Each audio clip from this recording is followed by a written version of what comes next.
다 같이 찬송가 39장 부르겠습니다. 찬송가 39장입니다.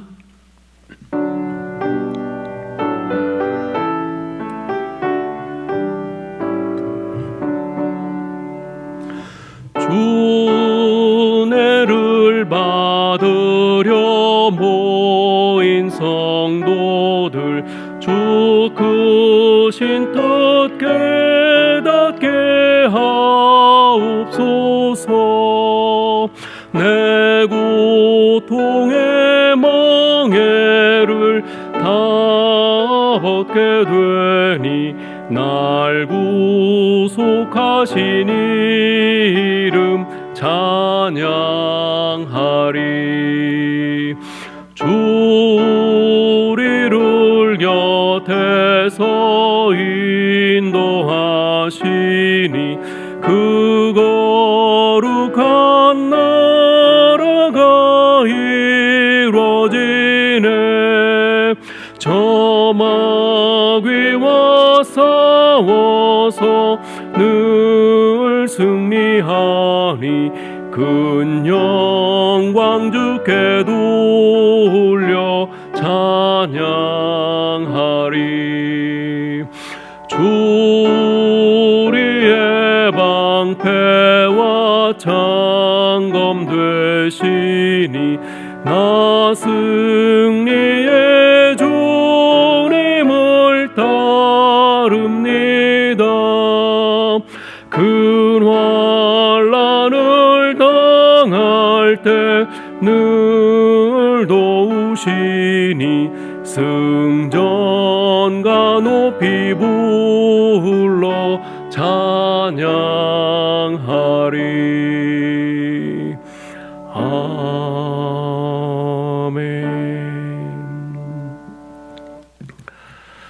하나님 아버지, 지난밤에도 저희들에게 평안한 쉼을 주시고 이 아침에 저희를 잠에서 깨워주셔서 주님의 은혜의 자리로 불러주심을 감사합니다. 하나님, 이 시간, 이 하루의 첫 시간을 우리 각 가정에서 우리 성도들이 우리 하나님을 바라보며 새벽 제단을 쌓습니다. 주님께서 각 가정에 임재하셔서 우리 성도들의 예배를 기쁘게 받아주시고 오늘 하루를 살아갈 하늘의 신령한 은혜를 충만케 채워주옵소서. 예수 그리스도의 이름으로 기도하옵나이다. 아멘. 하나님의 말씀은 마가복음 8장입니다. 마가복음 8장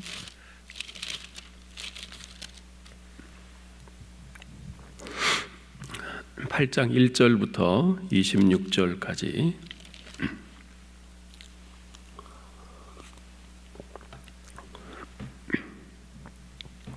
함께 봉독하겠습니다. 그 무렵에 또 큰 무리가 있어 먹을 것이 없는지라 예수께서 제자들을 불러 이르시되 내가 무리를 불쌍히 여기노라.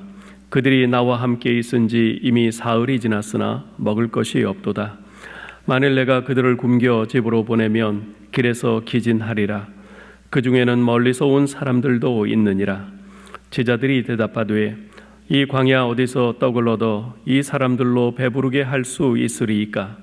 예수께서 물으시되 너희에게 떡 몇 개나 있느냐? 이르되 7이로소이다 하거늘 예수께서 무리를 명하여 땅에 앉게 하시고 떡 7개를 가지사 축사하시고 떼어 제자들에게 주어 나누어 주게 하시니 제자들이 무리에게 나누어 주더라. 또 작은 생선 2마리가 있는지라 이에 축복하시고 명하사 이것도 나누어 주게 하시니 배불리 먹고 남은 조각 7광주리를 거두었으며 사람은 약 4,000명이었더라. 예수께서 그들을 흩어보내시고 곧 제자들과 함께 배에 오르사 달마누다 지방으로 가시니라.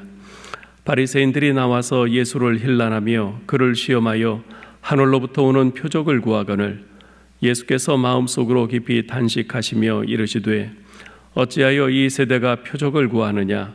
내가 진실로 너희에게 이르노니 이 세대에 표적을 주지 아니하리라 하시고 그들을 떠나 다시 배에 올라 건너편으로 가시니라. 제자들이 떡 가져오기를 잊었음에 배에 떡 1개밖에 그들에게 없더라. 예수께서 경고하여 이르시되 삼가 바리새인들의 누룩과 헤롯의 누룩을 주의하라 하시니 제자들이 서로 수군거리기를 이는 우리에게 떡이 없음이로다 하거늘 예수께서 아시고 이르시되 너희가 어찌 떡이 없음으로 수군거리느냐 아직도 알지 못하며 깨닫지 못하느냐 너희 마음이 둔하냐 너희가 눈이 있어도 보지 못하며 귀가 있어도 듣지 못하느냐 또 기억하지 못하느냐 내가 떡 5개를 5,000명에게 떼어줄 때에 조각 몇 바구니를 거두었더냐 이르되 12이니이다 또 7개를 4,000명에게 떼어줄 때에 조각 몇 광주리를 거두었더냐 이르되 7이니이다 이르시되 아직도 깨닫지 못하느냐 하시니라. 베세다의 이름에 사람들이 맹인 한 사람을 데리고 예수께 나와 손대시기를 구하거늘 예수께서 맹인의 손을 붙잡으시고 마을 밖으로 데리고 나가사 눈에 침을 뱉으시며 그에게 안수하시고 무엇이 보이느냐 물으시니 쳐다보며 이르되 사람들이 보이나이다 나무 같은 것들이 걸어가는 것을 보나이다 하거늘 이에 그 눈에 다시 안수하심에 그가 주목하여 보더니 나아서 모든 것을 밝히 보는지라. 예수께서 그 사람을 집으로 보내시며 이르시되 마을에는 들어가지 말라 하시니라. 아멘. 오늘은 눈을 떠보라 라는 제목으로 말씀을 전하겠습니다. 오늘 본문에는 4가지 사건이 함께 나옵니다. 1절로 10절에서는 칠병이의 사건이고요. 이어서 바리새인들이 표적을 구하는 사건이 나옵니다. 그리고 14절부터 21절까지에서는 깨닫지 못하는 제자들의 모습을 볼 수 있고 22절로 26절까지에서는 베세다의 맹인을 고치시는 사건들이 나옵니다. 이 사건들은 서로 독립된 사건들이지만 자세히 들여다보면 서로 연결점을 가지고 있는 사건들이기도 합니다.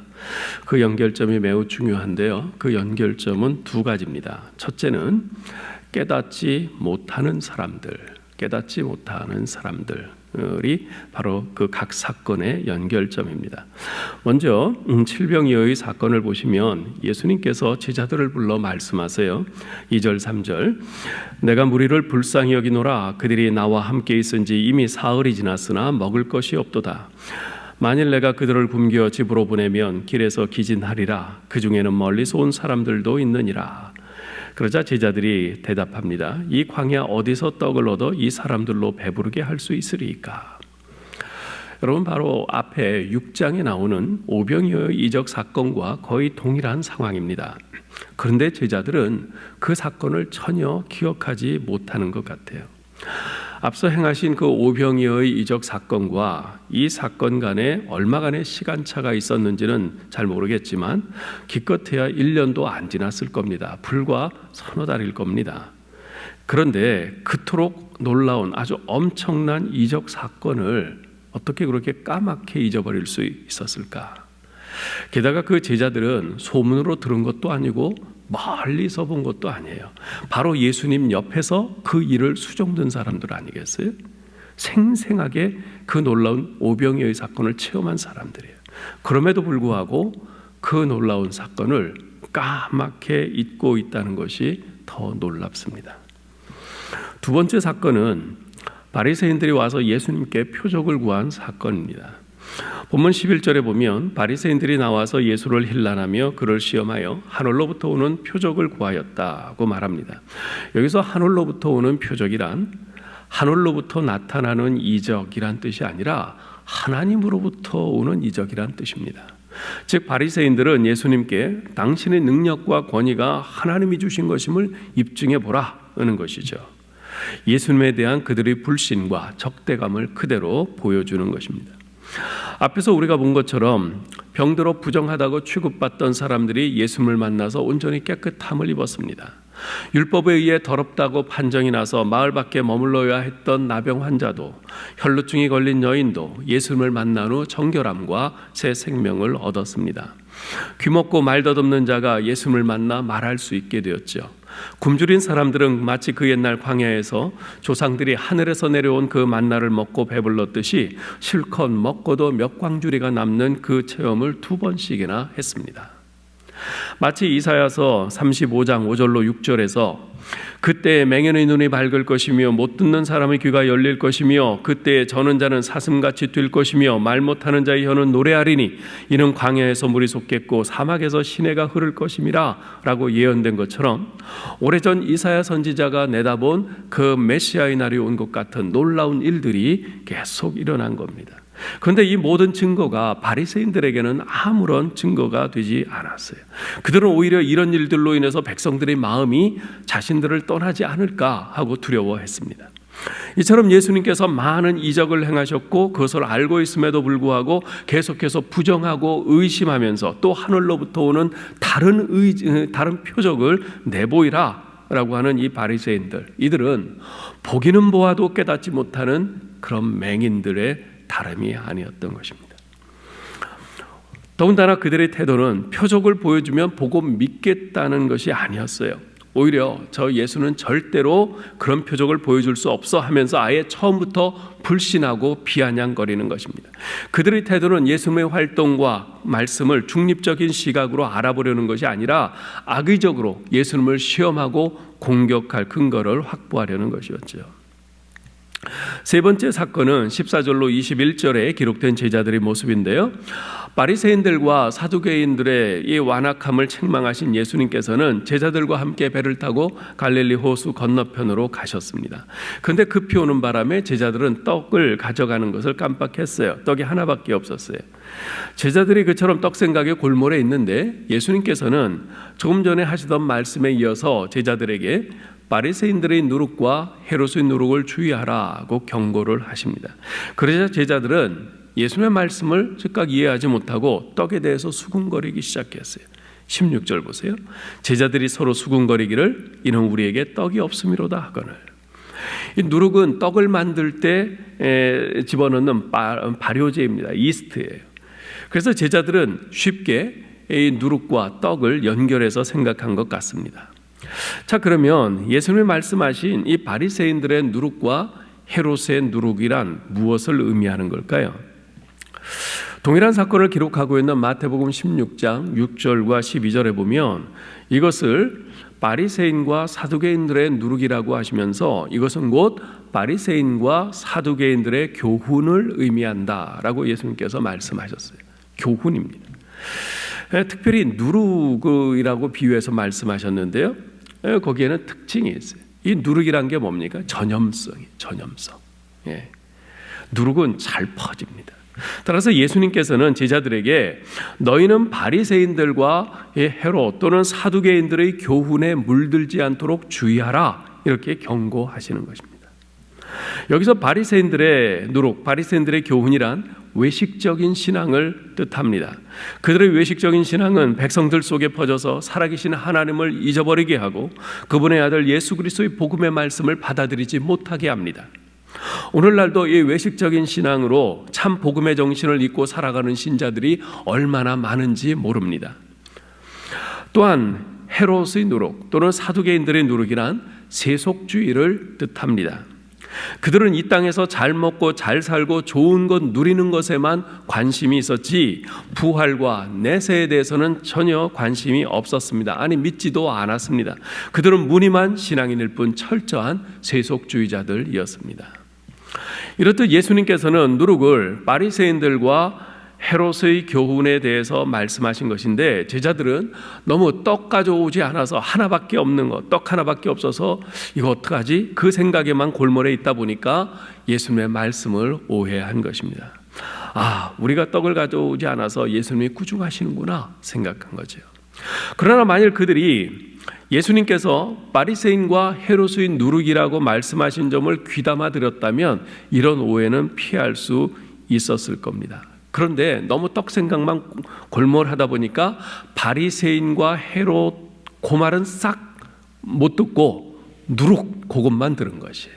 예. 그리고선 그 누룩을 떡하고 연결시킨 거죠. 현실 문제에 대한 지나친 염려가 예수님의 말씀을 피상적으로 듣게 만들었고 멋대로 판단하게 만들고 만 것입니다.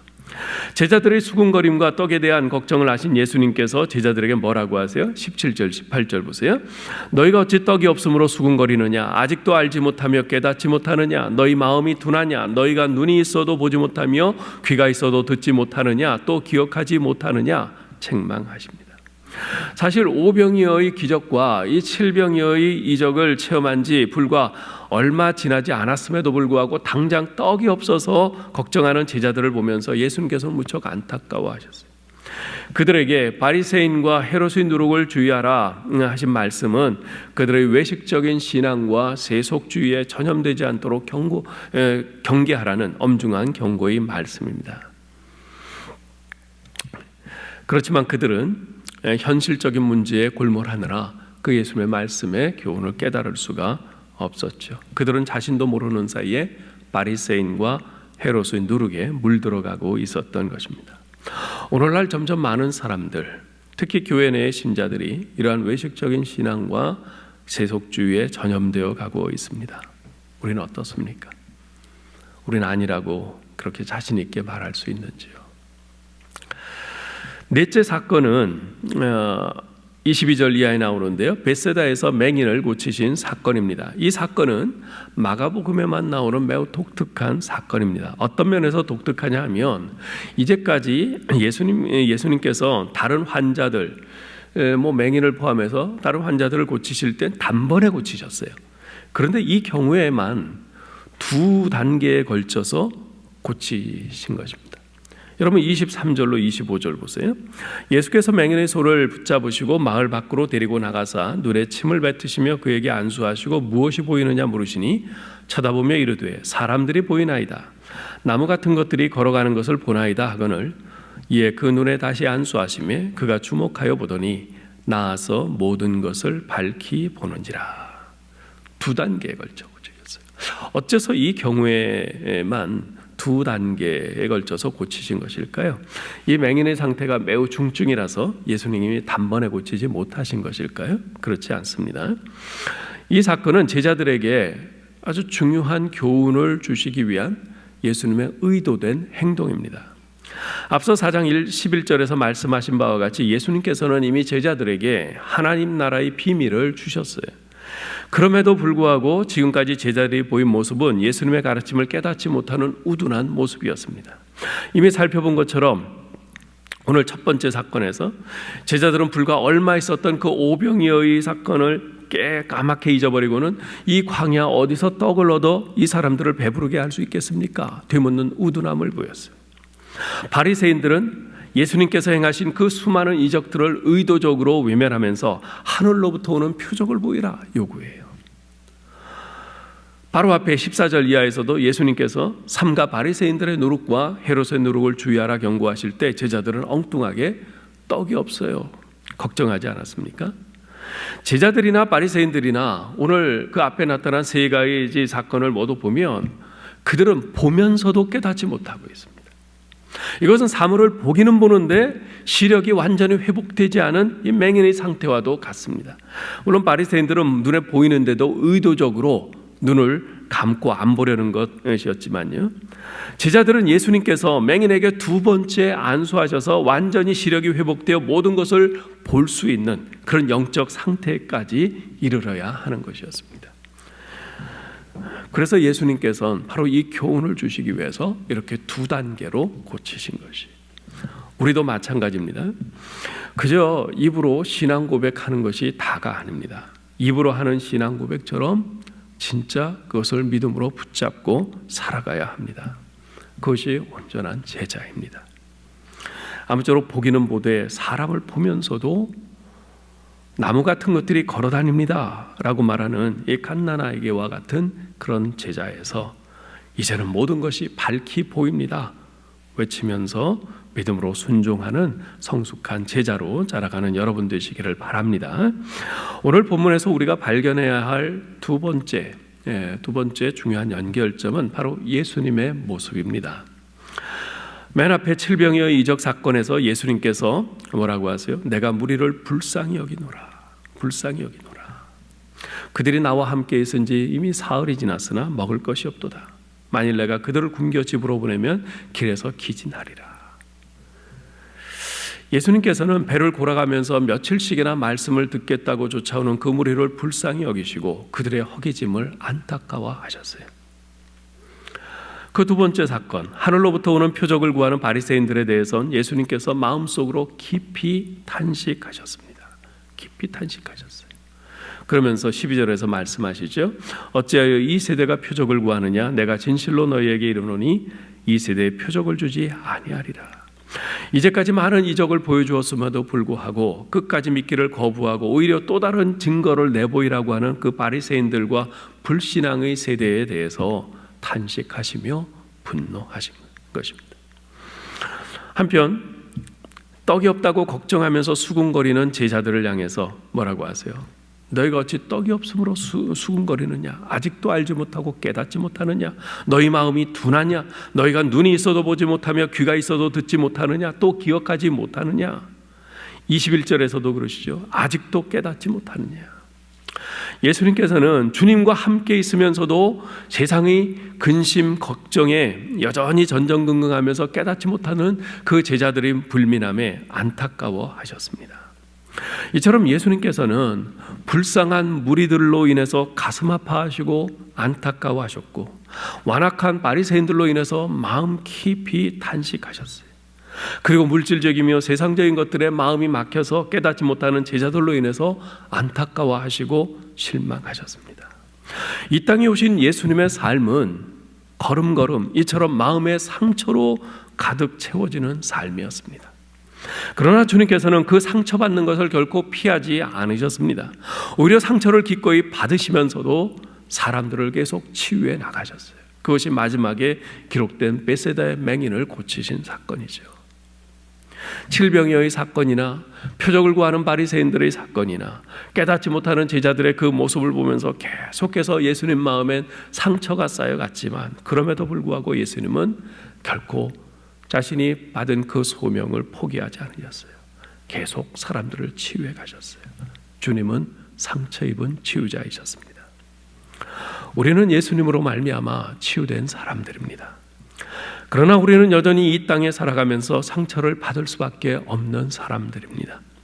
하나님 나라의 백성으로서 우리는 죄악으로 관영한 이 세상에서 살아가면서 상처받는 것을 피할 수 없습니다. 그러나 그것을 두려워해서는 안 됩니다. 오히려 상처 입은 치유자로 사시면서 우리를 살리신 예수님처럼 우리 또한 상처 입은 치유자로서 이 땅에 존재해야 합니다. 그것이 우리의 소명입니다. 지금은 코로나 바이러스 19로 인해서 너나 할 것 없이 모두가 다 힘든 때입니다. 그래서 모두가 자기 먼저 살고자 자기 것 먼저 챙기고자 이기적이 되기 쉬운 때입니다. 이러할 때에 비록 나도 힘들지만 더 힘든 주위의 사람들을 향해 눈을 돌려야 하겠습니다. 나의 삶도 빡빡하지만 더 어렵고 궁핍한 형편으로 고통당하고 있는 이웃을 보면서 그들을 향해 우리의 지갑을 열고 우리의 것을 기꺼이 나눠야 하겠습니다. 그것이 상처 입은 치유자로서 오늘을 살라고 하시는 우리 주님의 요구입니다. 기도하겠습니다. 하나님 아버지, 끝없이 이 땅에서 수많은 사람들로부터 상처를 입고 그 상처가 안에 쌓여가면서도 이 땅을 치유하고 사람들을 살리라고 하시는 성부 하나님의 그 소명을 포기하지 않으시고 계속해서 사람들을 치유해 가시며 십자가에서 생명 내어주시면서까지 그 소명을 이루신 우리 주님의 모습을 봅니다. 주님, 그 은혜로 구원받고 새 생명 얻은 저희들인데 이제 저희들을 향해서도 우리 주님과 같이 상처 입은 치유자로 우리의 남은 생을 살라고 요구하시는 주님의 말씀을 듣습니다. 주여, 성령께서 저희에게 이러한 깨달음을 밝히 허락하시고 또 이러한 결단을 저희에게 주셔서 지금과 같이 힘든 때에 상처 입은 치유자로 살기를 마다하지 않는 참 믿음의 사람들, 참으로 성숙하고 온전한 제자들 다 되게 하여 주시옵소서. 오늘도 이 코로나19 사태로 인해서 병들고 고통받고 눈물 흘리는 수많은 사람들을 주께서 위로하여 주시고, 하나님 속히 이 코로나 바이러스가 소멸될 수 있도록 은혜 베풀어 주시옵소서. 모두가 힘든 이런 상황 속에서 우리 주 예수 그리스도를 아는 저희들은 똑같이 이기적으로 사는 것이 아니라 오히려 앞서가신 우리 주님의 모습을 똑바로 바라보고 상처 입은 치유자로서 이 세상을 치유하며 섬기며 도우며 나누며 살아가는 저희들 되게 하여 주시옵소서. 이러한 저희를 통해 오늘도 주님 영광받아 주옵소서. 우리 주 예수 그리스도의 이름으로 기도하옵나이다. 아멘. 하늘에 계신 우리 아버지여, 이름이 거룩히 여김을 받으시오며 나라의 임하옵시며 뜻이 하늘에서 이룬 것 같이 땅에서도 이루어지이다.